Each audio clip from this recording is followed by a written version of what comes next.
जय हिंद समाजवादी साथियों, स्वामी प्रसाद मौर्य की सपा में वापसी, ऊंचा हाथ से लड़ेंगे विधानसभा उपचुनाव। जी आज हम बात करेंगे स्वामी प्रसाद मौर्य को लेकर, जो लगातार उत्तर प्रदेश की राजनीति में चर्चाओं में बने हुए हैं। वहीं पर जो दूसरा जो नाम है वो है मनोज पांडे, भी उत्तर प्रदेश की राजनीति में चर्चाओं में बने हुए हैं। जैसा कि आप लोगों को पता, लोकसभा का जो चुनाव है वो संपन्न हो चुका है, और लोकसभा के चुनाव के संपन्न होने के साथ साथ समाजवादी पार्टी देश की तीसरी सबसे बड़ी पार्टी बन चुकी है। और उसके साथ ही साथ समाजवादी पार्टी के मुखिया अखिलेश यादव भी लगातार उत्तर प्रदेश की राजनीति में चर्चाओं में बने हुए, जहाँ पर अखिलेश यादव जी की जो लोकप्रियता है वह दिन प्रतिदिन बढ़ रही है। उसके साथ ही साथ लगातार अखिलेश यादव जी का जो नाम है वो देश के कोने कोने में जाना जा रहा है, क्योंकि अखिलेश यादव जी ने इस बार के लोकसभा के चुनाव में जो बेहतरीन और शानदार प्रदर्शन किया है वो कहीं ना कहीं काबिल तारीफ है। और उसके साथ ही साथ अखिलेश यादव जी ने अपने अकेले के दम पर जो उन्होंने कहा था कि हम भारतीय जनता पार्टी की सरकार नहीं बनने देंगे, तो उन्होंने पूर्ण बहुमत से भारतीय जनता पार्टी की जो सरकार है उसे बनने से रोक भी दिया है। जहाँ पर अखिलेश यादव जी ने पहले भी कहा है कि यह जो सरकार है वह चलने वाली नहीं है, बहुत ही जल्द यह सरकार गिरने वाली है। अब उसके आसार भी साफ तौर से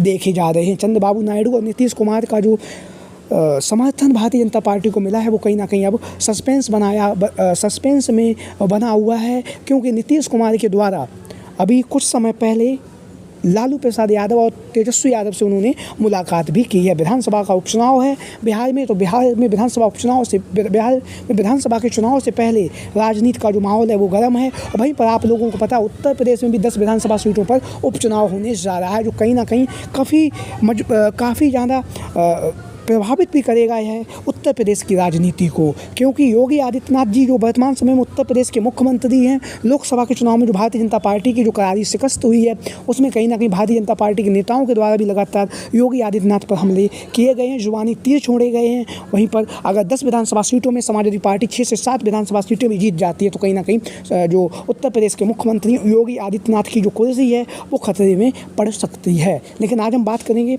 समाजवादी पार्टी में। आप लोगों को पता है राज्यसभा के चुनाव में किस तरह से खेल हुआ, और खेल होने के साथ साथ समाजवादी पार्टी के 8 गद्दार विधायकों ने समाजवादी पार्टी के मुखिया अखिलेश यादव जी को अपना वोट ना देकर भारतीय जनता पार्टी के जो प्रत्याशी थे उन्हें अपना वोट दिया। उसके बाद आप लोगों ने देखा भी होगा कि जब राज्यसभा के चुनाव में जब भारतीय जनता पार्टी के प्रत्याशी जीत गए थे और समाजवादी पार्टी को सिर्फ 2 ही प्रत्याशी चुनावी मैदान में जीते थे, तो उस समय भी आप लोगों ने देखा होगा किस तरह से ये जो 8 गद्दार विधायक जो थे वो लगातार राजनीति में चर्चाओं में बने रहे। इन्हीं गद्दार विधायकों में से एक जो नाम है वो है मनोज पांडे।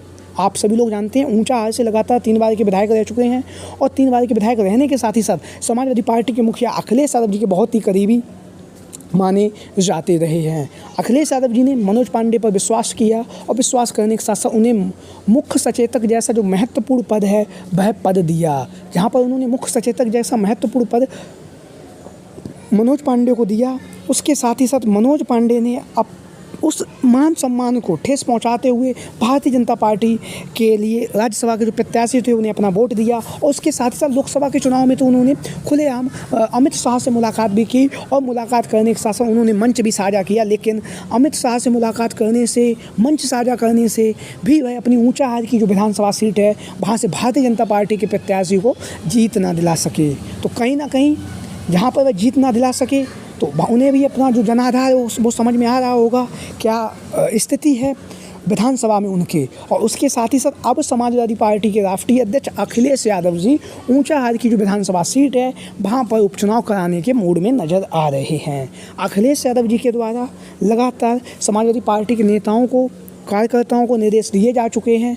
विधानसभा अध्यक्ष से मुलाकात होगी, और शिवपाल सिंह यादव जी ने मुलाकात कर भी ली है। जहां पर विधानसभा अध्यक्ष से अखिलेश यादव जी मुलाकात करेंगे, और उसके साथ ये जो गद्दार विधायक हैं इनके खिलाफ दल बदल कानून के तहत समाजवादी पार्टी कार्य करेगी। उसके बाद इनकी जो विधायकी है वो खतरे में पड़ जाएगी और इनकी विधायकी चली जाएगी। फिर यहाँ पर होगा विधानसभा उपचुनाव, और विधानसभा उपचुनाव में मनोज पांडे के सामने एक नाम जो लगातार चर्चाओं में बना हुआ, काफ़ी कद्दावर नेता हैं, अखिलेश यादव जी के पीडीए के नारे के पूर्ण समर्थन भी किया, और पूर्ण समर्थन करने के साथ साथ लगातार अखिलेश यादव जी के काफ़ी करीबी भी माने जाते रहे हैं स्वामी प्रसाद मौर्य। स्वामी प्रसाद मौर्य का नाम, हालांकि वर्तमान समय में वह समाजवादी पार्टी में शामिल नहीं है, लेकिन स्वामी प्रसाद मौर्य का जो नाम है लगातार राजनीति में चर्चाओं में बना हुआ है। लगातार स्वामी प्रसाद मौर्य का नाम जो है वो समाजवादी पार्टी में शामिल होने को लेकर लगातार चर्चाओं का बाजार गर्म है। 2022 के विधानसभा के चुनाव से पहले जिस जोश और उत्साह के साथ स्वामी प्रसाद मौर्य ने समाजवादी पार्टी में शामिल हुए वो कहीं ना कहीं काबिल तारीफ है। उसके साथ ही साथ स्वामी प्रसाद मौर्य अब उत्तर प्रदेश की राजनीति में 2022 के बाद जो बदलाव आया उसमें आप लोगों ने देखा होगा, लोकसभा के चुनाव से पहले स्वामी प्रसाद मौर्य ने समाजवादी पार्टी का साथ छोड़ दिया। उसके बाद उन्होंने एमएलसी का जो अखिलेश यादव जिन्होंने पद दिया था ससम्मान उन्होंने उस पद से भी अपना इस्तीफा दे दिया। यहाँ पर स्वामी प्रसाद मौर्य ने पद से अपना इस्तीफा दिया। उसके बाद वह जो कुशीनगर की लोकसभा सीट थी वहाँ से वह चुनावी मैदान में उतरे और चुनावी मैदान में उतरने के बाद वह वहाँ से चुनावी मैदान में जीत नहीं सके।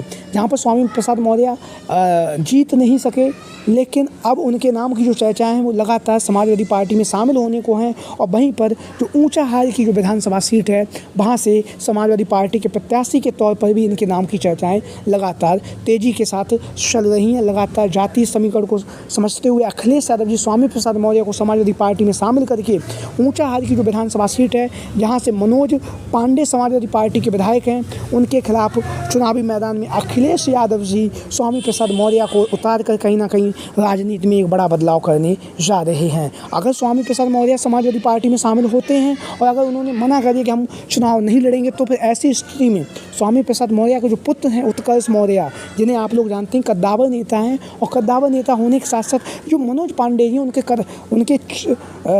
विरोधी भी हैं, विधानसभा के चुनाव में लगातार उनके खिलाफ चुनावी मैदान में उतरते रहे हैं। उत्कर्ष मौर्य स्वामी प्रसाद मौर्य के जो पुत्र हैं, तो लगातार उत्कर्ष मौर्य का जो नाम है वो लगातार राजनीति में चर्चाओं में बना हुआ है। और चर्चाओं में जहाँ पर उनका नाम बना हुआ है वहीं पर लगातार उत्कर्ष मौर्य ने जो 2 बार के जो विधानसभा के चुनाव में लड़े, एक 2012 में और 2017 में, दोनों ही विधानसभा के चुनाव में उन्होंने जो मनोज पांडे जो समाजवादी पार्टी के विधायक हैं वर्तमान समय, उन्हें करारी टक्कर दी है। महज 1,500 से 2,000 वोटों से ही वह जीत हासिल कर सके उत्कर्ष मौर्य के सामने। तो ऊंचाहार की विधानसभा सीट से उत्कर्ष मौर्य समाजवादी पार्टी की तरफ से कद्दावर प्रत्याशी हो सकते हैं अगर स्वामी प्रसाद मौर्य समाजवादी पार्टी में शामिल होते हैं।